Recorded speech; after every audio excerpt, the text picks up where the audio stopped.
Hello Mallards, it's Monday, and usually I would be at Musical Mondays, but today I decided to stay home instead, and I feel like that was the right decision.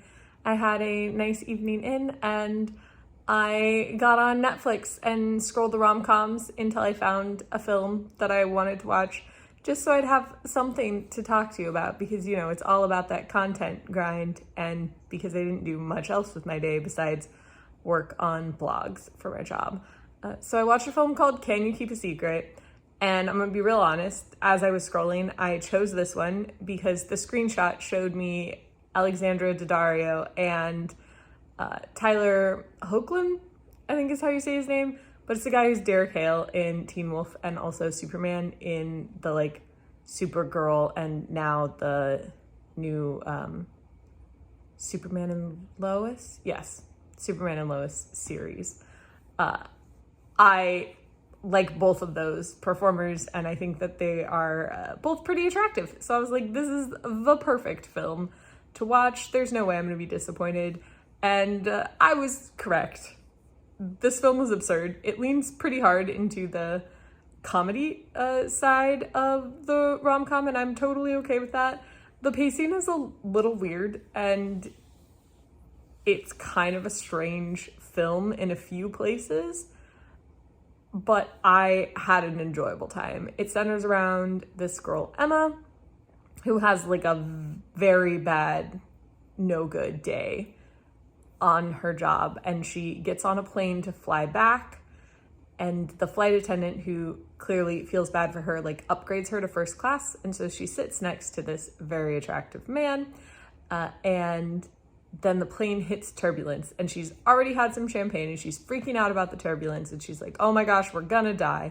And she just starts telling this guy all about her life, about how she doesn't really like her boyfriend, about how the coffee at her work is terrible, and so her and a coworker have a code word that lets them sneak out to get other coffee during the day, how she cries every time she listens to Demons by Imagine Dragons, and just sort of all of these little funny, strange things about her life, and fears and insecurities and stuff like that. And then the plane lands, and he's like, you've been talking for a while, the turbulence has been over for a while. And she's like, whew, that was awkward. She gets off the plane, doesn't think about it. And then she's back at her office, and they're like, hey guys, the owner of our company, who we never see, is coming to visit. And wow, lo and behold, it is the man she sat next to on the plane. And as I am sure you can imagine, absolute hilarity ensues. So from there, they're just sort of playing the will they, won't they game. And it's really freaking funny. And it culminates in him doing an interview where the person giving the interview asks him what he imagines the female client is for this new product and what he thinks about the average girl. And he just clearly infatuated to us as the audience, starts telling a lot of Emma's secrets on live television because he just gets carried away thinking about how much he likes her. And that results in all of her coworkers figuring out she's sleeping with the boss, which is not good. So then she's angry. And she wants to enact revenge, and they have sort of a falling out where no one's talking to each other. And then she eventually, he comes back to talk to her and apologize and explain. And she's like, listen, you never tell me anything. I don't know anything about you. And she's already been thinking about getting her revenge by revealing his secrets like he revealed hers. She doesn't know any secrets because he doesn't talk about himself. And so she's trying to figure that out and finds out why he was on the plane in the first place. And then National Enquirer shows up because she'd already sort of planned this revenge idea, or really her roommate had planned this revenge idea. And he sees that and he's like, oh my gosh, you've betrayed me just like everybody else has betrayed me. And oh no, it's a fallout. And then she gets on a plane to follow him, and he moves back into regular business class. No, is it business? I don't know. Economy to sit with her.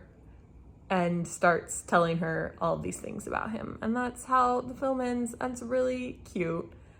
Like, it's just a feel-good, fun rom-com, and I've definitely spoiled all of it, but I had a good time. Like I said, the pacing was weird. The characters are over the top, but in a way that most rom-com characters are, so it's not like jarring, it's just part of their deal. And I had a good time. There are also some like really good like female empowerment moments in this, and some good moments where like Emma stands up for herself at the company to be like, no, that was my idea. And the best part is her boss is like, yeah, if that was Emma's idea, like no one else should be taking credit for it. How dare you? And then Emma's like, and you know what? I deserve the promotion because you said make my own opportunities, and that's what I've done here. And they're like, yes, you get the promotion.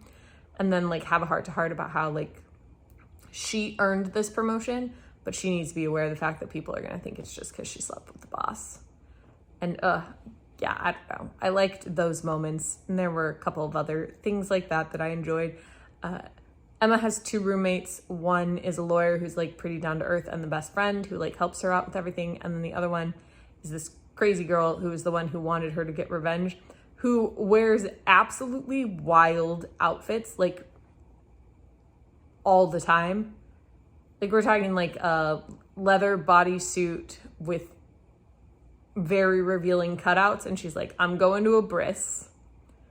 Or she's wearing like a tiny mini skirt and a fishnet top, and she's like, I'm gonna go meet my grandma for lunch.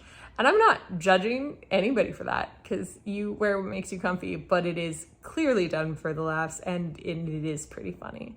So I would recommend this film. Just check it out on Netflix.